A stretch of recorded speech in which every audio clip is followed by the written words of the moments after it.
Hi friends, Mahanadi சீரியலில் நாளைக்கு என்ன நடக்க போகுதுன்னு பார்க்கலாம். வாங்க வீடியோக்குள்ளே போகலாம். நம்ம சேனலை இன்னும் சப்ஸ்கிரைப் பண்ணாதவங்க சப்ஸ்கிரைப் பண்ணிக்கோங்க. விஜய் வந்து சத்தம் போடுறாரு.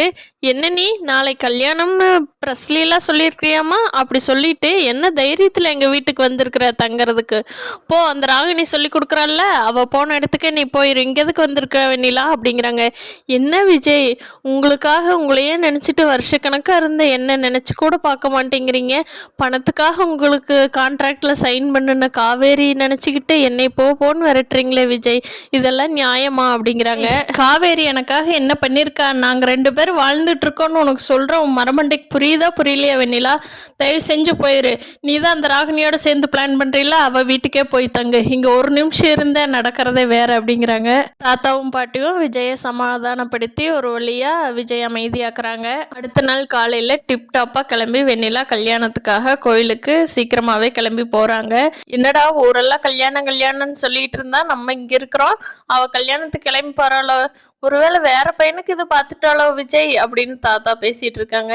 தாத்தா கம்முன்னு இருங்க தாத்தா, நானே டென்ஷனில் இருக்கேன், அவள் என்ன பிளான் பண்ணிட்டு இருக்காளோ தெரியல அப்படிங்கிறாங்க. வெண்ணிலா கிளம்பி போன கொஞ்ச நேரத்துலேயே விஜய்க்கு ஃபோன் வருது. விஜய், இப்போ கோயிலுக்கு நீங்கள் கிளம்பி வர்றீங்களா, இல்லை உங்கள் காவேரி கடத்தி வச்சுருக்கோம், கழுத்தை அறுத்து கொலை பண்ணிருட்டுமா அப்படின்னு ஒரு ஃபோன் வருது. என்ன என்ன என்ன சொல்கிறீங்க? காவேரி எங்கே அப்படிங்கிறாரு.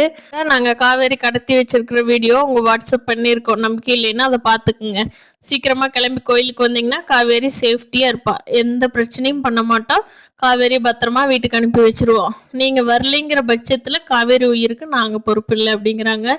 இருங்க நானே கோயிலுக்கு கிளம்பி வர்றேன் அப்படின்ட்டு விஜய் வேகமாக கோயிலுக்கு கிளம்பி போகிறாங்க. அவர் கிளம்பி போகிறதுக்குள்ளே அவருக்கு தெரிஞ்ச இன்ஃப்ளூயன்ஸ் மூலமாக போலீஸ்கிட்ட இன்ஃபார்ம் பண்ணி காவேரி காணாமல் போயிட்டா, இதை வந்து வெளியில் தெரியாமல் தேடி எனக்கு காவேரி அரை மணி நேரத்துக்குள்ளே கண்டுபிடிச்சி கொடுக்கணும்னு ஆர்டர் பண்ணிவிட்டு கோயிலுக்கு கிளம்பி போயிடுறாரு. பார்க்கலாம் ஃப்ரெண்ட்ஸ், அடுத்து என்ன நடக்க போகுதுன்னு அடுத்த வீடியோவில். இந்த வீடியோ பிடிச்சிருந்தா லைக் பண்ணிக்கோங்க. தேங்க்யூ.